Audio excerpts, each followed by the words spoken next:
Hello, everybody, and welcome to this book bash featuring the wonderful James Crews and Brad Peacock. So delighted that you're here. I'm Phyllis Cole-Dai, host of The Raft, which is sponsoring this event. If you're not familiar with The Raft, it's my online community, and I'll be telling you a little bit more about that in the goodie package that will come your way by email tomorrow.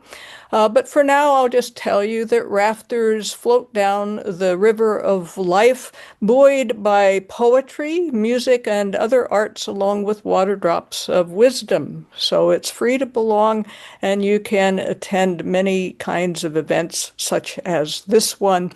I'm delighted that you are here. However you found your way to this event, and whether you're here live or watching this in big time on replay. Just a few housekeeping details, and then we're going to plunge right in.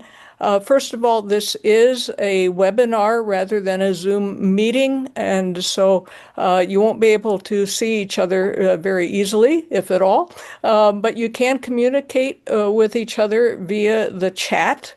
And if you have a question for James, Brad, or myself, you can put that in the Q&A box. Please don't put questions in your chat box because we're likely not to see those, given that there are so many people at the event tonight.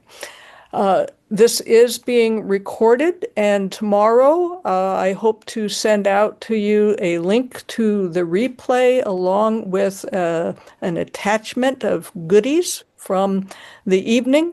If you haven't emailed with me before, that message could get routed to your junk or spam, so watch for it there.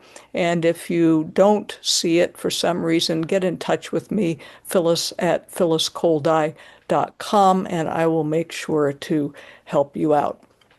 I think James will probably have his own way of distributing these materials as well. This evening is going to be a very free-flowing conversation. James and Brad will basically be taking it away, and I'll be monitoring any questions that come in to the Q&A box. And there will be a little time of writing later that I hope that you'll enjoy. So you'll want to be prepared for that with your favorite writing utensils. Okay, I think that's enough housekeeping.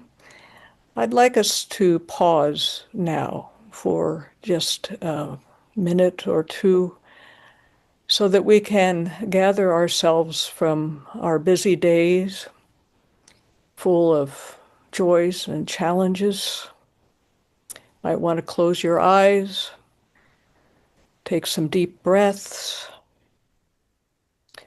invite your mind into this space and time that we are creating together.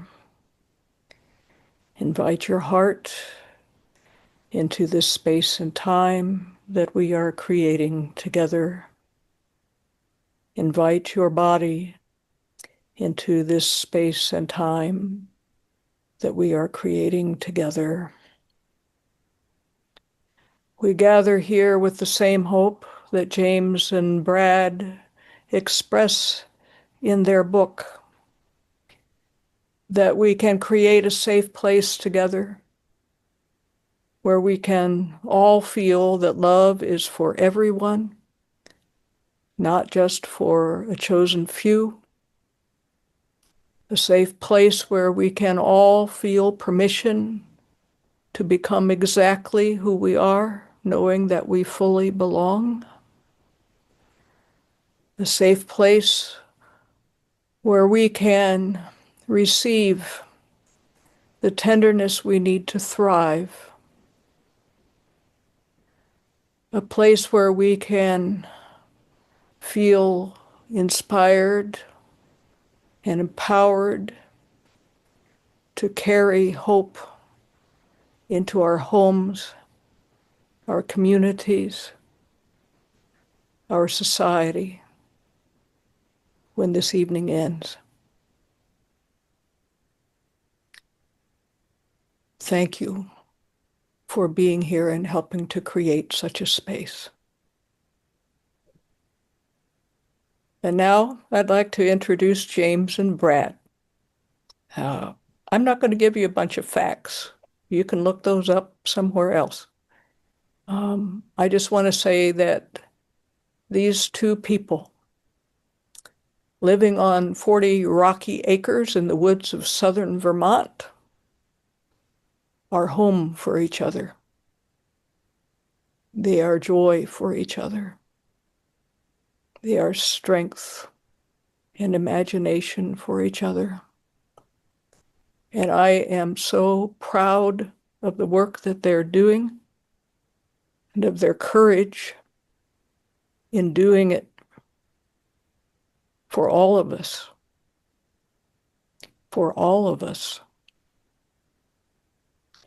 James, I know, sometimes would like to be writing instead of doing an event like this. And I know Brad would love to be in the fields instead of doing this. But this is a safe place and a different sort of field. And something wonderful is about to happen. Thank you, James. Thank you, Brad, for being here. And maybe we can begin this evening with a question that I get to ask. How did you decide to do this book? What's its origin story? That's a great question, a good way to start, I think. I just want to thank you, Phyllis Cole-Dai, for cultivating, creating this safe space for all of us today. I think it's both safe and sacred. And as we've been traveling around the past few months now, we just feel like every gathering now, especially in the name of love and safety and these larger things, is sacred, special, and just really necessary. So really grateful to be here with you, Phyllis, and my husband, Brad, and to be with all of you out there, you 92 people so far, and the folks who are watching on recording. Um, I'll invite Brad to jump in because I think, we always have different accounts of events, like some married people. And so I would say the book was really born of our desire to do something together. I've always told Brad that he has the heart of a poet, and the fact that he is a farmer makes him a poet of the earth. Um, and he has been writing even since before he knew me. And writing was actually the way that I first fell in love with him because we met online. And so we were first exchanging these very, very long emails. And I'm like, wow, you should really write more. You're really good at this.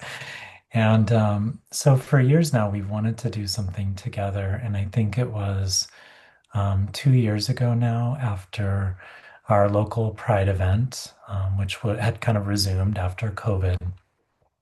We were both feeling really aglow and walking on, the back gravel roads here around our house, as we like to do each morning and evening that we can. And I just, I mean, I think we had been talking about this, but I just point blank asked Brad, like, if we did this book, if we did an anthology of LGBTQ plus and ally love poems, would you want to be a part of that? Brad is understandably busy. His focus is on the earth in our own garden and the farm where he works. And so I did not expect him to say such an enthusiastic yes, but he did. And we've had so many yeses since then for this book. And the people who have helped us bring it into being, and the people like all of you out there who are contributors. I see Paula Lepp, I see Annette Grunseth, we have several contributors, Lisa Brieger. So the contributors, but also the folks who are buying this book and buying this book for other people and sharing it with other people as a gift. Um, that means the world to us. So did I get that right, Brad? Is there anything that you would add? No, I think that's pretty much right. I think visibility has a lot to do with it as well, and how important visibility is in especially our community. Um, and so it was vitally important to get that in words and in a book. Yeah. Yeah, invisibility definitely feels like the right word too. That was part of our goal with including so many diverse voices, so many hearts and minds all over the country and all over the world, because we had a young man who saw our call for submissions from India and ended up submitting a poem that we just fell in love with. And so we were able to publish his poem too. And I've been able to discover a new poet whom I love. Um, so visibility is so important, and it was important to us too to create a book that was not just about romantic love either. That's important, but we wanted a book for LGBTQ plus people and really all people that was about self-love, love of family and friends, love of nature and the world, and so we really did our best to create that kind of book. It's definitely from the LGBTQ plus community, but I've been really heartened to hear from people who say that, um, they're sharing it with everyone. It doesn't matter, your background or your orientation or anything like that. So I really love hearing that. We've both enjoyed hearing that from the people who've come to our readings and written to us about the book.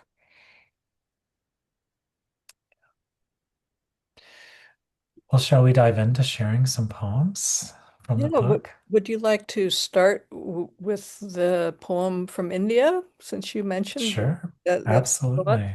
And I Yeah. also want to share this fact, which I didn't know until tonight, but Brad and James have been together for 10 years and married for coming up on 8. Is that right? Mm. Yes. Yeah, Yes. yes. So congratulations on that as well. Thank you. Yeah. Yeah, so this poem that I mentioned is for anyone who's following along. I know some of you may have books out there. This one is on page 124, and this is by Viveshwar Ilango, and this is called For Us. I was lost under what they said about me. I wore all their words, weighing more than my bones, carrying them everywhere I went. I couldn't find myself beneath those dirty fingerprints. It was not me I saw in the mirror, but I found myself for you, for me, for us. I pierced through the sun to burn it all and to come to you as I am. We'll meet under the moon while the night clouds float through my hair. I'll hold your hand, and nothing will weigh me down while I fly in your love. Love that image of the night clouds floating through my hair. Just that idea that someone's love can be so enlightening that you fly in it, you flourish and you fly. Um, so you can see perhaps why we fell in love with that poem so much. And so occasionally we ask folks to tinker a little bit with the language or change a thing here or there, but we changed nothing about this poem. This poem came to us exactly as it was on the page. And even while I was reading it, I was like, oh, wow, yes. And just came to us out of the blue. And, one of the things about putting together this book that was so beautiful, but was also a great responsibility was that usually when I do my anthologies, I'm choosing the poems on my own. I'm kind of just choosing poems that come across my desk or that I have saved. And Brad and I both, I think Brad was really the one who kind of push for this, we thought it was important to open it up to the call for submissions because we wanted new voices, we wanted younger voices, we wanted this to be a really intergenerational anthology. And lo and behold, we got 300 submissions of 3 to 5 poems, and then very quickly had to shut it down and take down that call for submissions. But we read through every poem. It was important to us to give that its fair listening or reading. And oftentimes we were at the table just in tears. We're big softies anyway, but we were in tears with the things that people shared and just the way that people shared their hearts, their stories. It was really humbling to be partaking in that and to be reading through all of those poems. So, we carried that with great responsibility, just knowing that we wanted to give everyone a fair reading. And there were many poems that we wanted to include, we just couldn't include or they didn't fit. I mean, Phyllis, as an anthologist, knows how this goes. There are just so many poems you want to include. So that was really important to us. Brad, could I ask, since this is your first time anthologizing, Yes. this is a huge project to start with. Yes. What do you think are the particular gifts that you brought to the project, and how did you feel yourself impacted by the process? I think certainly attention to detail is something that is a characteristic of mine. And accessibility, the poetry with the accessibility, I think that I really wanted to focus that on that so that we could widen the scope for many people. And, I hear all the time, I didn't think I liked poetry. I didn't think I understood poetry. And then, we read the book or we heard you read from the book. And so that's always very encouraging. Mhm. Mm. So what would be one of your favorite poems? That's a terrible way to ask an anthologist. What poem would you like to read us, Brad?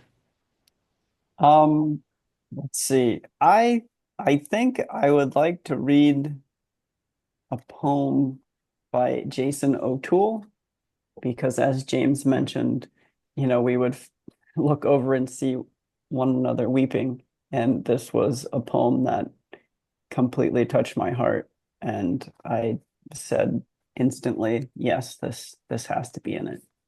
What page are you on there? And this is page 58. And the poem is called Father's Day. And Jason,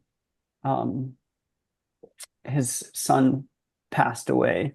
So and in this book, we have stories of becoming, and Jason also wrote a piece that's right next to on page 59. That's quite powerful.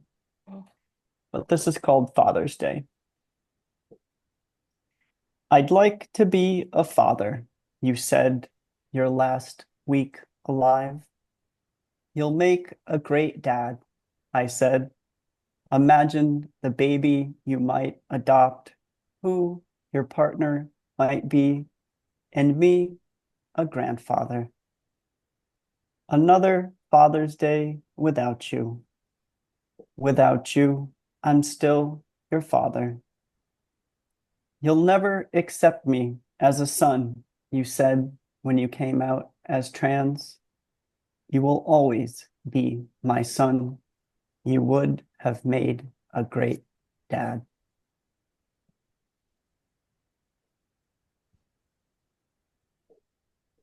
And we were lucky enough to hear Jason read this poem when we were in Andover, and it was very powerful to hear him read it. Would you like to read the piece right beside it? Sure. It is called Dear Son. I never saved a Father's Day card from you, nor any other card. I'm not the kind to save cards, but I had thought I'd get plenty more in the years ahead. We had 3 years in which you didn't wish me a happy Father's Day or a Merry Christmas or say, I forgive you. I could hardly expect you to say those words. We spoke twice during that time, and it ended in tears for both of us. I'd call or text, and you wouldn't answer. Not until I texted the words you were waiting to hear. Yes, I knew you for many years as my daughter, but of course I'd accept you as my son. We reunited, and for a time I was once again a real dad to you. I was there for your top surgery. I tried to help you with your testosterone injection, but got squeamish. Then a blood cancer stole our time with one another. I wish it was me instead who had died that night.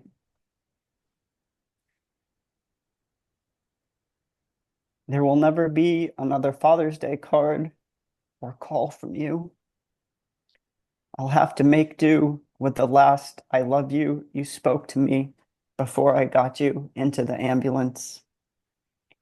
Because you are no longer here, I'll fight for your causes, trans rights, gay rights, economic, racial, and environmental justice.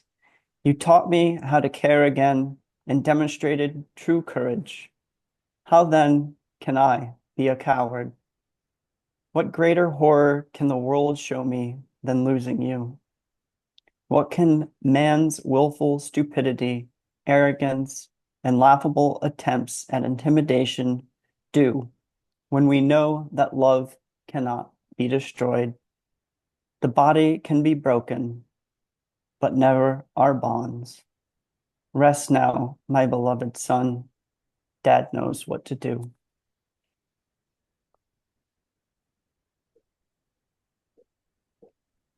Such a beautiful piece.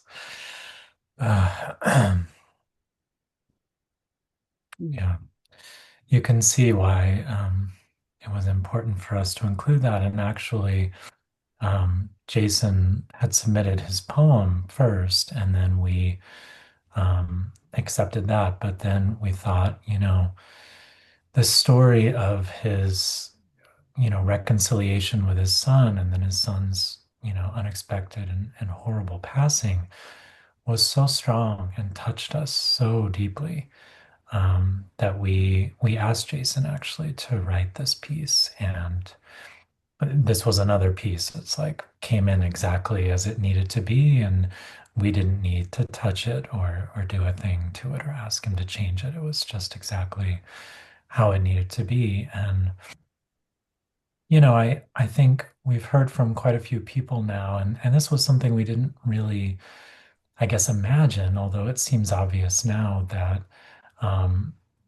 people who have parents or grandparents who might be struggling with understanding what it means to be LGBTQ plus, non-binary, trans, anything, they are giving this book to them. And the parents and grandparents or siblings, whoever it is, they're finding ways into that love through other people's stories. And I think that is always how we find our way to love, through story and sharing and just being open-hearted with one another. And I love how Jason just normalizes this. He's talking about grieving his son, but was also honest that for a while he struggled with the fact that the person he knew as his daughter was now his son. So he's really open and honest about that.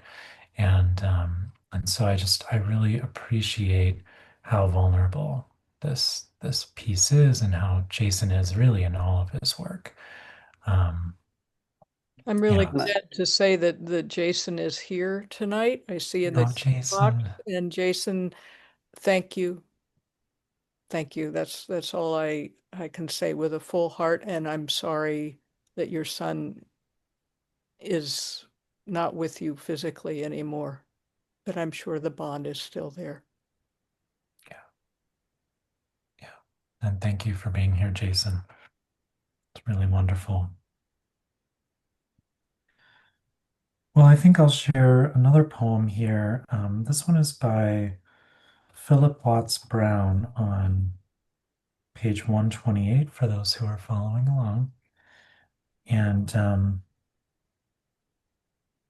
and for those of you who are interested in purchasing a copy of the book, we will have signed copies through our local indie bookstore called Bat and Kill Books.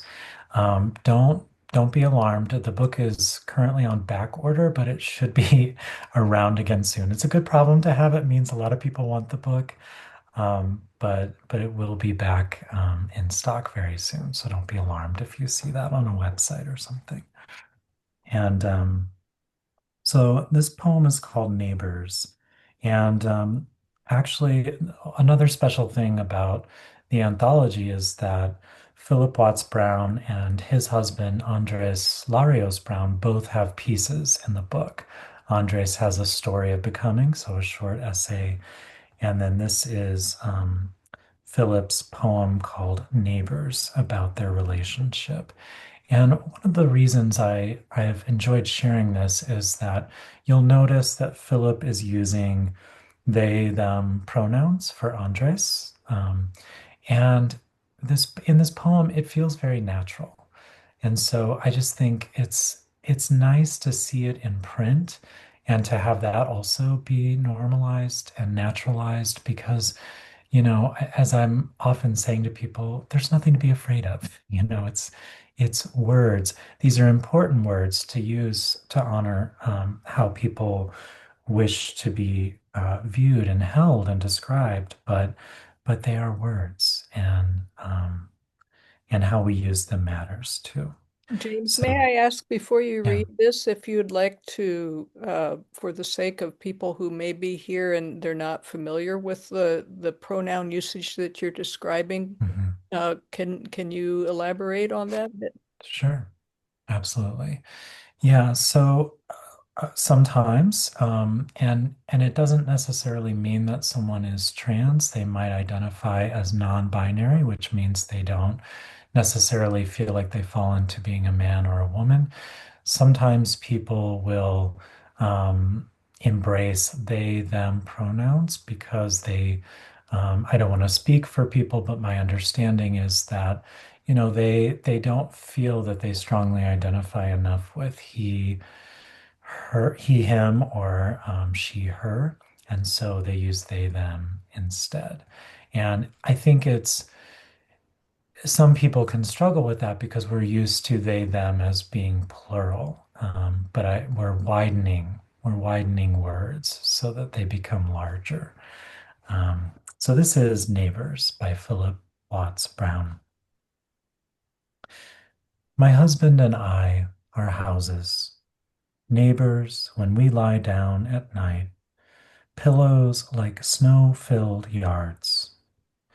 Even if we touch walls, kiss one window sill to another, still there is glass and brick between us.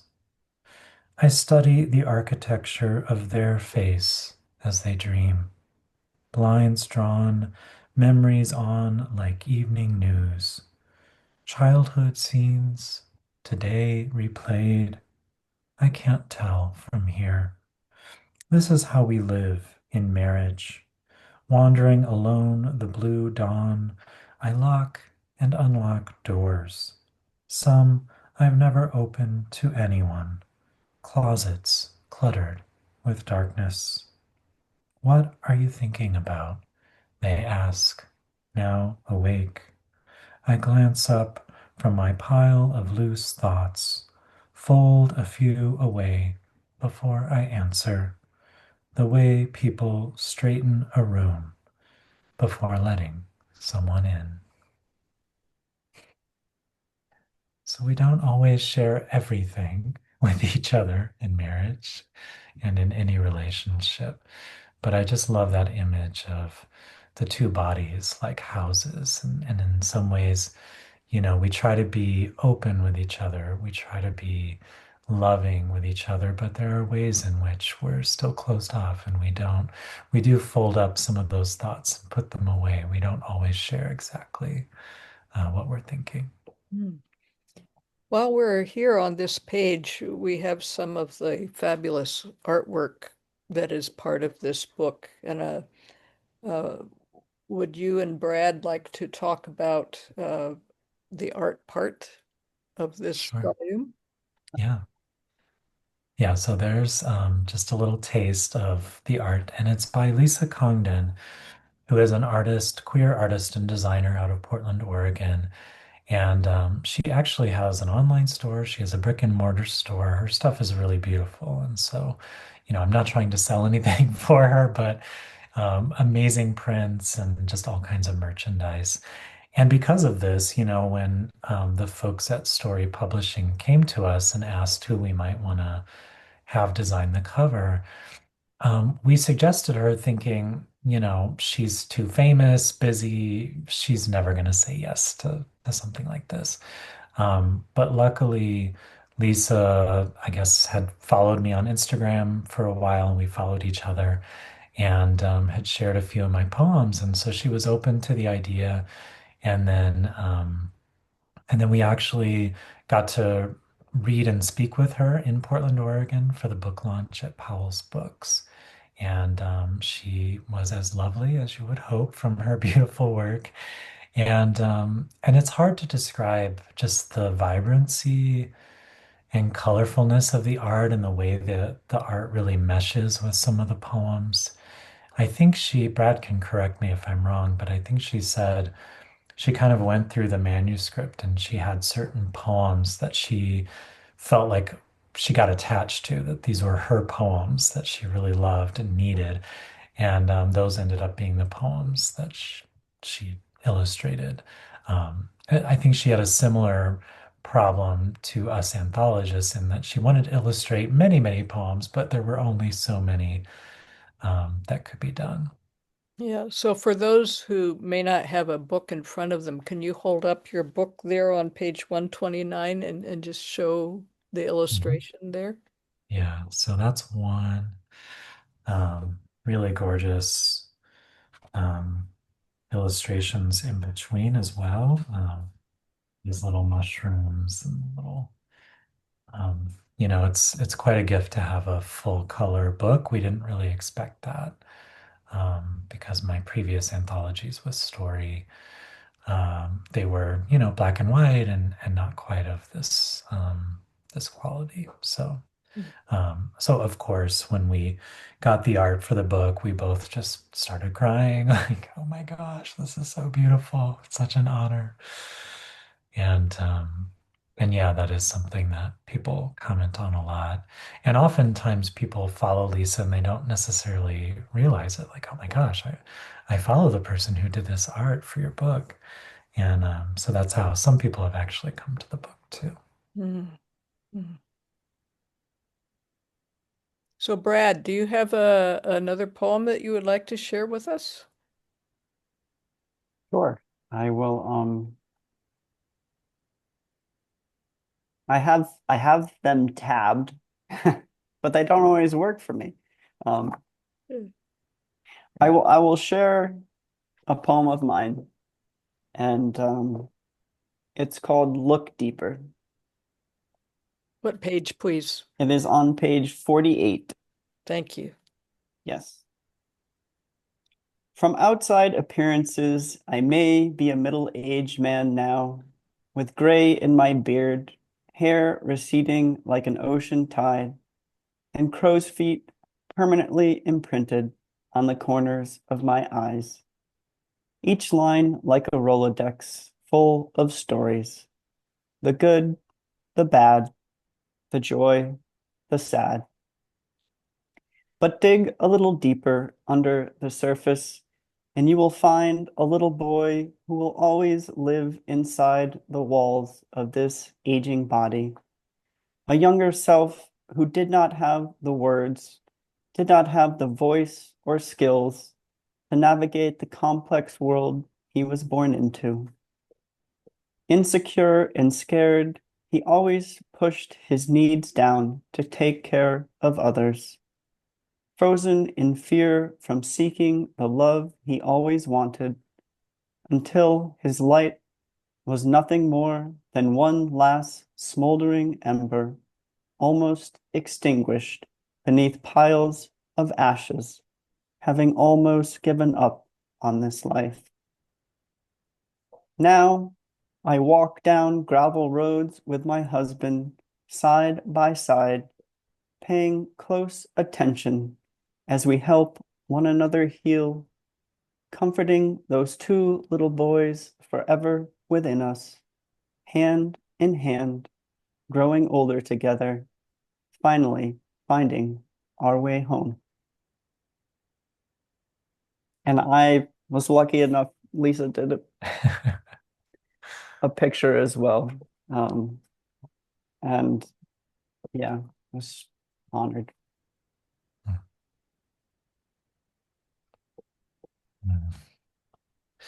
Yeah, if you don't mind, Phyllis, I think I'll share my poem that kind of fits with that. It's it's about our walks together, and I think it's just about realizing what we have while we have it, and not waiting until it's gone to really appreciate it. And so it begins with a line actually by Tony Hoagland from his poem Jet. And he says, "We would give anything for what we have." And I just could not write to that line. It was such an invitation for me to explore what I would give anything for that I already have, that I'm not, reaching for or seeking for. So what page are you on, please, James? I am on page 47. Ordinary Evening, beginning with a line by Tony Hoagland. We would give anything for what we have, though it's easy to forget, while swimming in our own good luck. Like that cartoon duck I once loved to watch, backstroking through his vault, filled with treasure and coins. Someday I know I'll stand at the counter of the pawn shop of loss, bargaining for just one more ordinary evening of walking with my husband after work, our boots scuffing gravel roads softening into spring, and a flock of red-winged blackbirds trilling to each other in the upper reaches of a tree we pass beneath, barely noticing those golden notes pouring down all around us.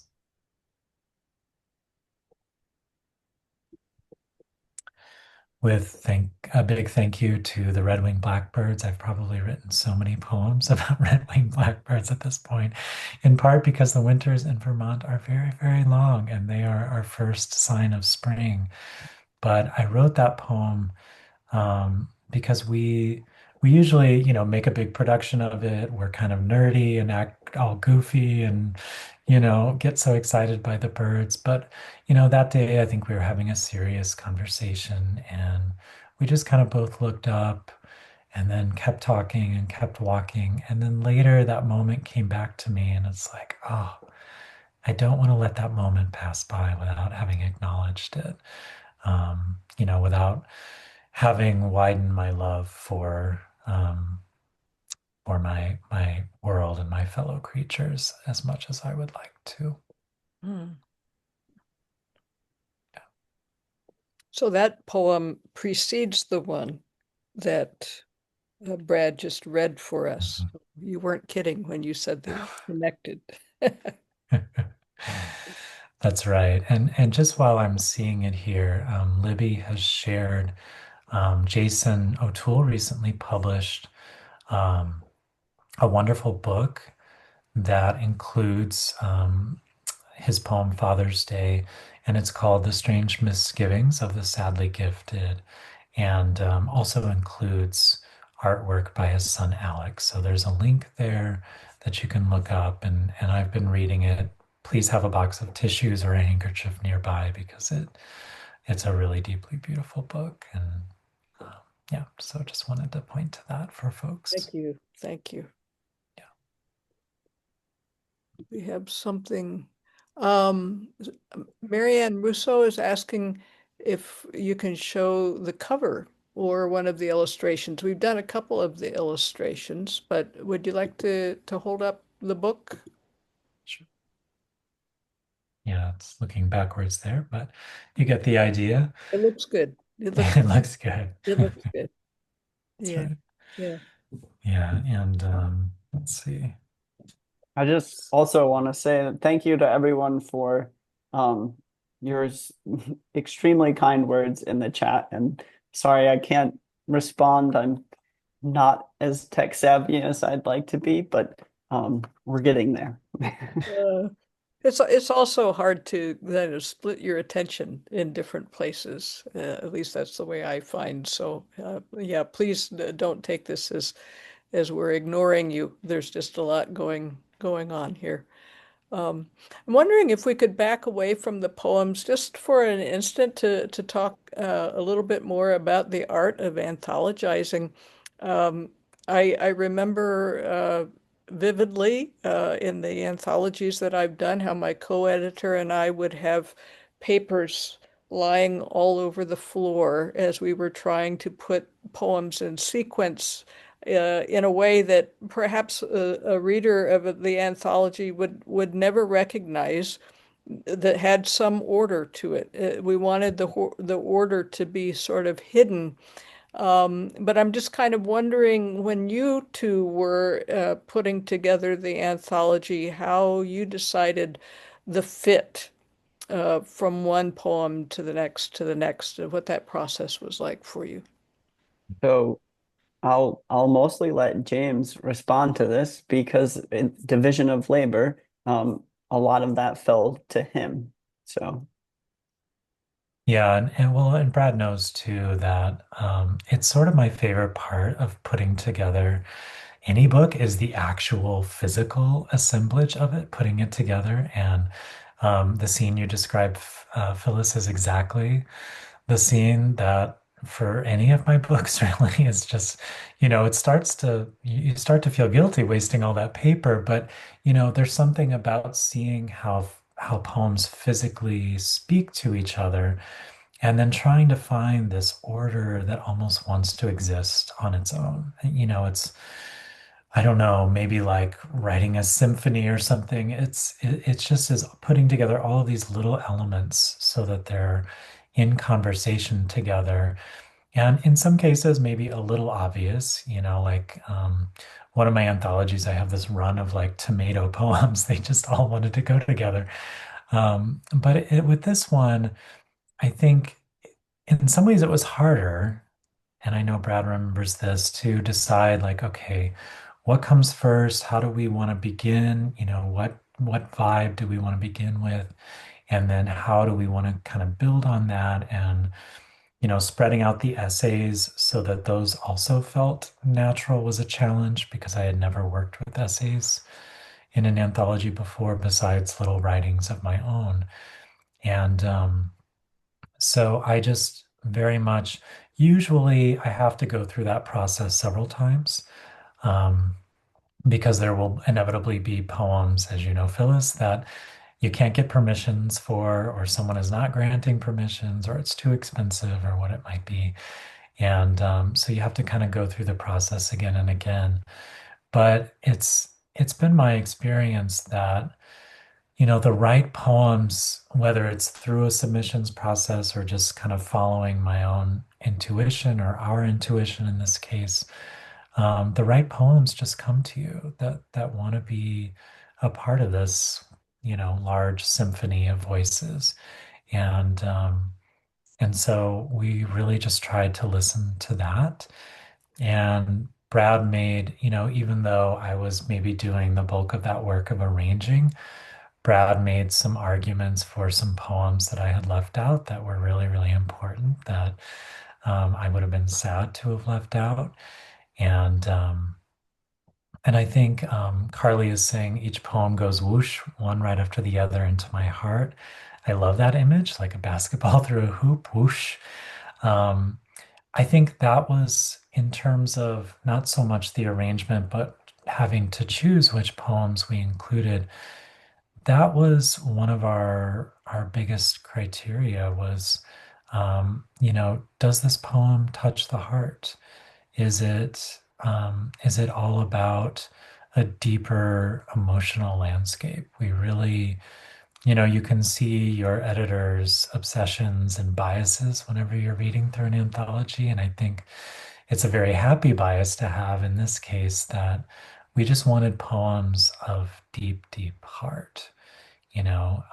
We didn't need poems that had an agenda because the heart was the agenda, and if they had enough heart, then it didn't matter in some ways what the subject matter was, as long as they were being true to that deeper call. And I will say too, for all of my anthologies, Brad's been kind of my secret weapon in terms of accessibility. So if I was, kind of on the fence about including some poems, I would always have him read them and just kind of give me his take on them because he actually is a very good editor of poems,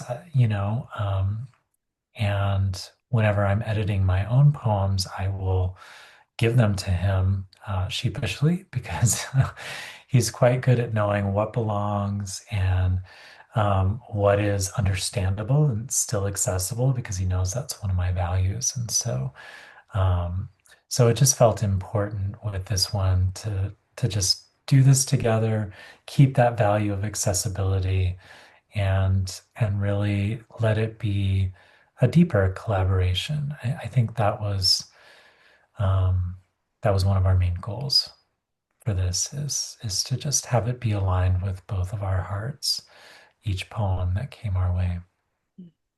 So, Brad, you were the secret weapon. You are the secret weapon. Hey, how about that? How about that? Would you like to elaborate on how it feels to be that? To be the secret weapon? Oh, it feels good. I always like to be included. When James gives me his work to read and look over, I always treat it with great tenderness because I know how vulnerable it is to put yourself out there and put your words out there. So I think I've had a lot of experience in that realm. So which is great because, giving each person the tenderness of their writing that they deserve was really important in this book. So But then you probably also end up having to send some bad news to some folks whose work you didn't end up including in the anthology. And this is very tender subject matter. Um, so what was that like for the two of you? Mm. um I mean it's hard. It's hard because it's not a reflection on good or bad. It's just a matter of did it fit into the criteria of what we were looking for. And so for me it was just letting people know, we're keeping your poems, one, because we may do another anthology and it may fit perfectly for that. So I think that's for me. Mhm. Yeah, I think we really labored over that. I didn't even like to call it a rejection note. Yeah, because it is such a tender thing. I love that Brad is using that word to describe the process, like really approaching it with tenderness. And we did do our best to let people know that it really is, it's not even just subjective to our tastes, it's just subjective to what the anthology wanted to be and what it called for. And, in some ways, I think that's why for years I've only chosen poems that I found myself so that I wouldn't have to write notes like that to people. But most people, I think, were grateful to have been considered, to have been given that tender reading, and to be, treated in this process with so much respect and gentleness. That we didn't want it to be just a form letter or, just this kind of thing that you sometimes get with editors that's very cold and distant. We wanted it to be as tender as we could make it. And so, yeah, I think we, we really revised and revised and did our best to make that letter and then add those personal flourishes for the individual people. Mm. Thank you for reflecting on these kind of behind the scenes uh, matters. And also, do we have breaking news? Is there going to be another anthology? Well, there's nothing official, but definitely we intend to do another one. And we're still sort of figuring out the theme. That's always a back and forth with our publishers, honing the theme. And, the title's always, this long discussion as well. What should it be called? So we're still in the process of that. But I think we are going to do another anthology. And, and we already know that we're going back to those poems first and foremost that people submitted originally and seeing if any of those will fit in with whatever Mhm. theme we end up coming up with. Mm. You heard it here first, folks. Maybe. Breaking news. The breaking news. Yeah, that beats the breaking news that's usually coming across Yeah, our screens. Uh, definitely. yeah. Well, how about if we turn to one more poem before we perhaps look at a writing experience? Sure. Brad, I'm going to lead the writing. Would you like to share another poem? I sure would. Thank you. This poem is by Rosemary Watola Tromer. It's called Watching My Friend Pretend Her Heart Isn't Breaking, What page, please? on page 71. Thank you. On Earth, just a teaspoon of neutron star would weigh 6 billion tons. 6 billion tons is equivalent to the weight of every animal on Earth, including insects, times 3. 6 billion tons sounds impossible until I consider how it is to swallow grief. Just 1 teaspoon, and one may as well have consumed a neutron star. How dense it is, how it carries inside it the memory of collapse. How difficult it is to move then, how impossible to believe anything could ever lift that weight. There are many reasons to treat each other with great tenderness. One is the sheer miracle we are here together on a planet surrounded by dying stars. One is we cannot see what anyone else has swallowed. Yeah, I love that poem so much, especially for the last line, because we just do not know what anyone else is going through in their life, in their day.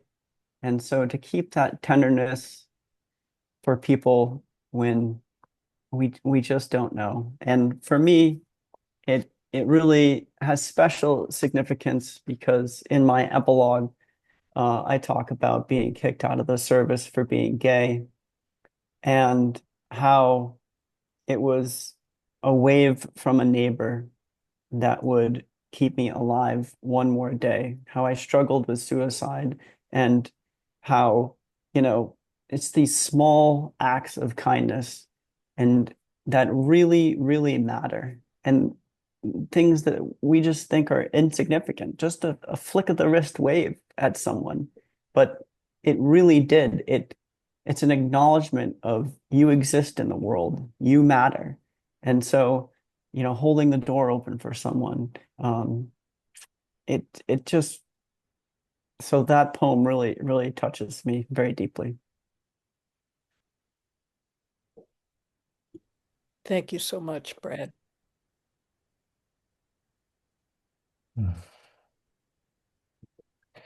Well, I think we didn't necessarily plan it this way, but speaking of acts of kindness and tenderness, we're going to do a little writing exercise based on that, based on one of the poems in the book. And so what I'll do is read the poem and then kind of give you a little writing prompt, and we'll just probably take about 10 minutes. And since we're such a large group here, we won't be able to share, but if you type it on your computer, I would invite you to share it in the chat if you wish. You don't have to feel any pressure to share. It's just really for you, for each of us. And yeah, you can probably tell if you follow me in my work that these small acts of kindness and tenderness, in part because of the lives that Brad and I have led and me knowing Brad's story, these are so important to us, and we're always wanting to lift that up for other people. The importance of kindness and tenderness in our world. And this poem is about one of those daily acts of tenderness that's just described in such beautiful, close detail. This is by Gabrielle Calvo Caresi, and it's on page 7, so pretty close to the beginning of the book. This poem is called She Ties My Bow Tie. What you thought was the sound of the deer drinking at the base of the ravine was not their soft tongues entering the water, but my love tying my bow tie. We were in our little house just up from the ravine. Forgive yourself.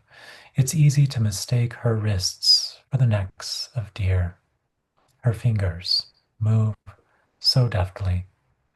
One could call them skittish, though not really, because they aren't afraid of you. I know. You thought it was the deer, but they're so far down you couldn't possibly hear them. No, this is the breeze my love makes when she ties me up and sends me out into the world. Her breath pulled taut and held until she's through. I watch her in the mirror, not even looking at me. She's so focused on the knot and how to loop the silk into a bow.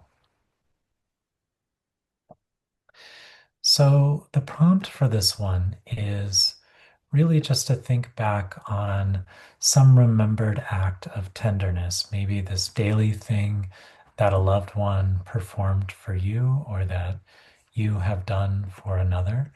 This might be for someone who is still with us or someone who's no longer with us. It could be for an animal companion.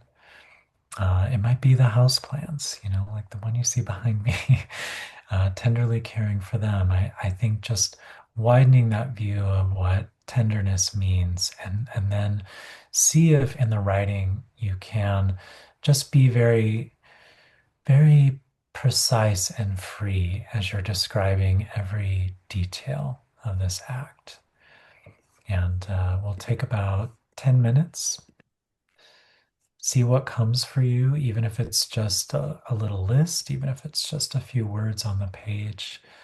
Just be very gentle and free with yourself. And so let's go ahead and wrap wrap up the writing. You can slowly come out of that, finish up whatever you need to finish. And hopefully something came of that poem, or maybe one of the other poems that we read. I think either way, it's always nice to give yourself a little bit of time once you've been absorbing some poetry to kind of see what's stirring, see what gets released. And we actually have a question from Judy Shatner for you, Brad. She's wondering, what did you do with the farming land work while you worked on the book and traveled to readings? Well, most of the book was compiled in the off months of the winter, the deep winter here in Vermont. So that is a time that we like to take for a little rejuvenation. Um, and this book was just a pleasure to do, so it really didn't feel like work. So it did feel like rejuvenating for me, um, that's for sure. And when we have been out on tour, luckily there are a lot of people working at the farm and taking care of the crops as well. Thank you for the question. Yeah, very good question. It's something that people often wonder. How can you get away? Although it is hard to be away from our garden because we missed the peonies blooming and we missed a good chunk of strawberry season here. So that's always tough. And Suzanne Austin Hill is asking us if submissions for the anthology were only from the LGBTQ plus community. And no, actually, we did feel it was important to include allies as well. Absolutely. As I like to say, we would not be where we are without allies, and we will not get to where we need to be without you all as well.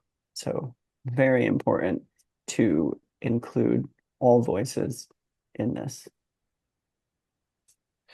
And we are loving seeing some of the poems that people are sharing in the chat. Thanks so much for sharing those. I'm glad that time was fruitful, and there are some really beautiful and tender pieces that folks are sharing. I think that's all we have, unless you have any other questions for us, Phyllis. Well, let's see if we have any questions that pop into the Q&A. But while we're waiting to see if that happens, since you were just talking about the importance of allies, would you like to, one of you or both of you, read something from allies in the book? Sure. Yeah, absolutely. I know Brad just read a poem by our dear friend Rosemary, who has been an important ally. And here's another one by Kristen Carriega, who lives in Oregon. So just a little short poem. And this one is called Intimacy. It's on page 18.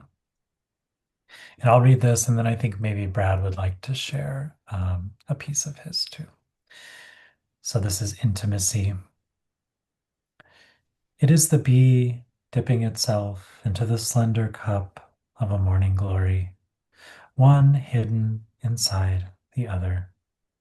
It is the way water gentles its body against riverbank. It is the hawk hugging itself into wind, thermal holding the bird like a hand. It is the expression on your face when you first noticed me, before I knew your touch like my own. The day your eyes took me in like a shelter, loving before even knowing why. So I will read a poem that I wrote recently. It is not in the book. It's taken me a little while to get there, and yeah, I'm I really am very proud of this poem. And it's called Our Anthem, and it's for my LGBTQ plus family and all those who stand with us. You can scrub letters from websites. You can take away our healthcare. You can do your best to strip away our humanity. We will not be erased. You can misgender people. You can continue your campaign of casual cruelty. You can burn these very written words, ban the books that mention our existence. We will not be erased. We are loving sons, daughters, and children. We are brothers, sisters, and siblings. We are family. We are friends. We are neighbors. We are those who care for your loved ones. We are those who risk our lives for your freedom. We are the farmers who feed your families. We belong in every community. We will never allow your darkness to diminish us. We are devoted prisms of brilliance, whose collective fractals of light will forever find the fissures and the barriers you fabricate. We will never be erased. I was so hoping that you would read that poem, Brad. So thank you. And our practice on the raft is actually to read poems twice. And so I'm wondering if this one time this evening, if you would read the poem a second time before we move on to some raised hands. Sure. Thank you, Brad. Our anthem. You can scrub letters from websites. You can take away our healthcare. You can do your best to strip away our humanity. We will not be erased. You can misgender people. You can continue your campaign of casual cruelty. You can burn these very written words, ban the books that mention our existence. We will not be erased.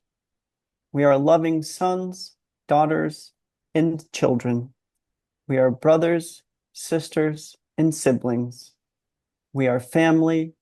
We are friends. We are neighbors. We are those who care for your loved ones. We are those who risk our lives for your freedom. We are the farmers who feed your families. We belong in every community. We will never allow your darkness to diminish us.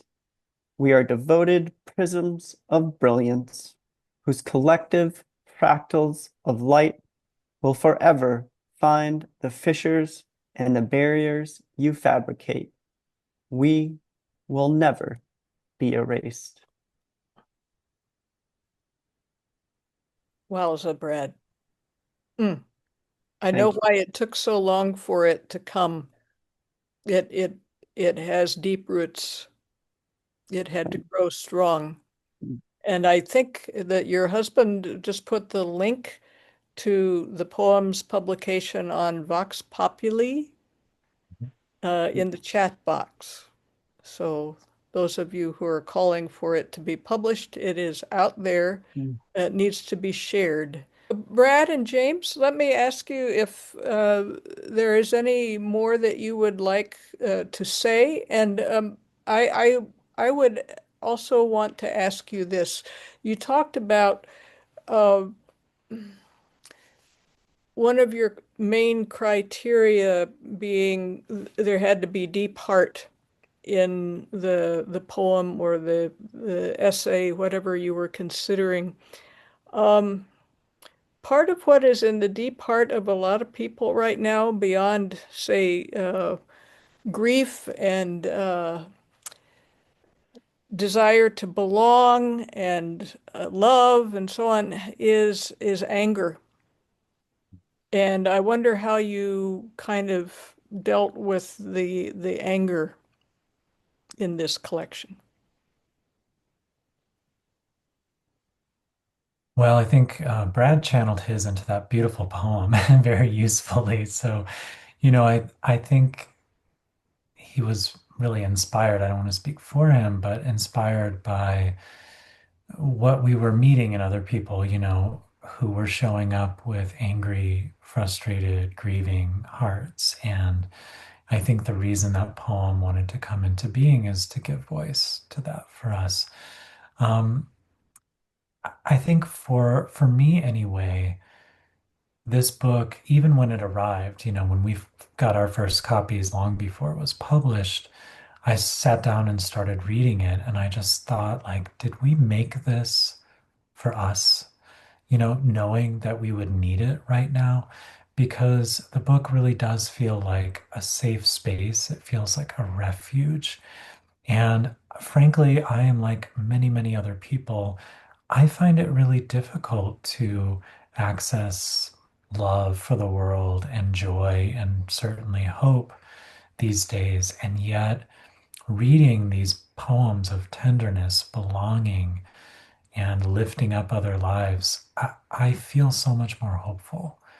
And I think that's the feedback we've gotten from a lot of other people too, that somehow the anger is held too. We're not saying none of we should all be angry, but somehow the love is holding that with greater gentleness and tenderness. Mm. The word transmutation kind of comes to Mm, mind. And yeah. the book sort of reminds me of going to a rally or a protest Mm, um, where overwhelmingly the spirit, we're out there because of angst and anger and all of these things. But when we get together, there is a, a sense of belonging and hopefulness, and we are in this together, solidarity kind of. Um, and that's the spirit that prevails, and that's what I come away from your mm, book with. You're not sugarcoating anything, but it's almost like you don't want to give any more energy to feeding the anger because it's already there. mhm. So it's like, how do you turn it into something that is empowering and inspiring and healing? And so I'm really grateful to your book for that. Thank you, Phyllis. Brad, did you have anything you wanted to say about that?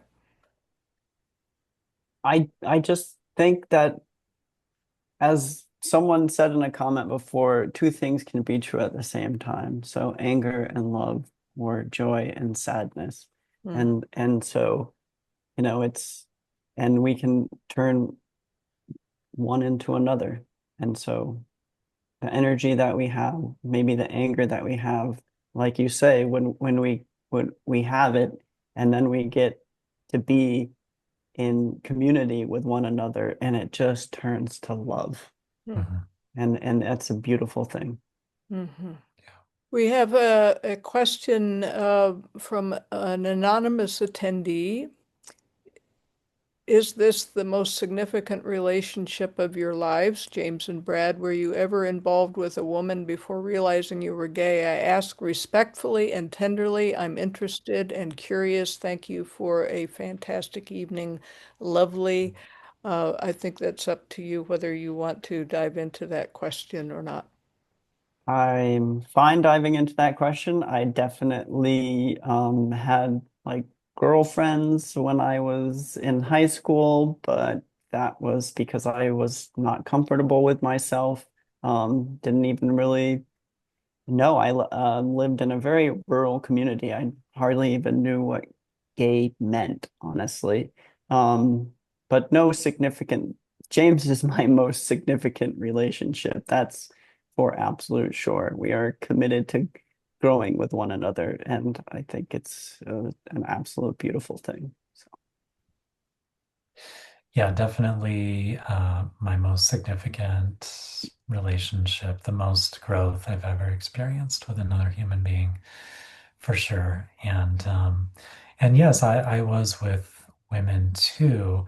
And I think part of that is our generation that, I was in the same boat of not knowing exactly what it meant to be gay. I mean, I think Will and Grace had just come on TV when I turned, 18 or 19 years old, and wasn't exactly the example of how to be gay that I needed for myself. And so it took a really long time to embrace that side of myself too, and to be comfortable with just being who I am. I'm so grateful that there are so many examples of, queerness, LGBTQ plus folks out there now. And I think that's part of what makes it so angering and frustrating and just confusing, confounding, because we've made so much progress. And now there are forces that are trying to strip away that progress or take us back. And we're not going. And I think many of the people here are not going.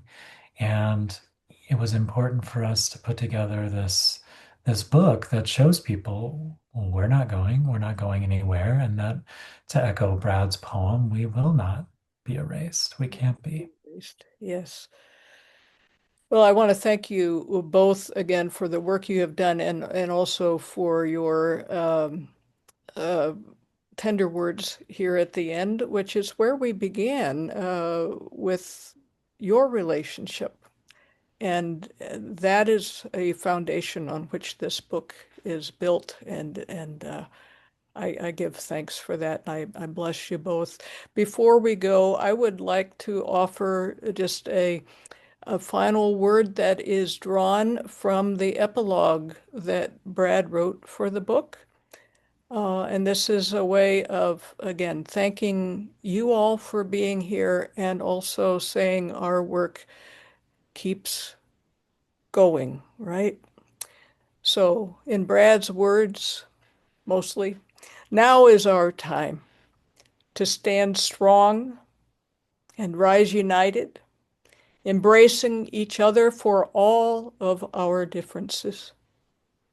Now is the time to open our arms and strengthen our communities so that we all have a place to belong and call home, where we are celebrated and loved for exactly who we are, the connections we share, and our simple acts of kindness toward one another can and will save lives.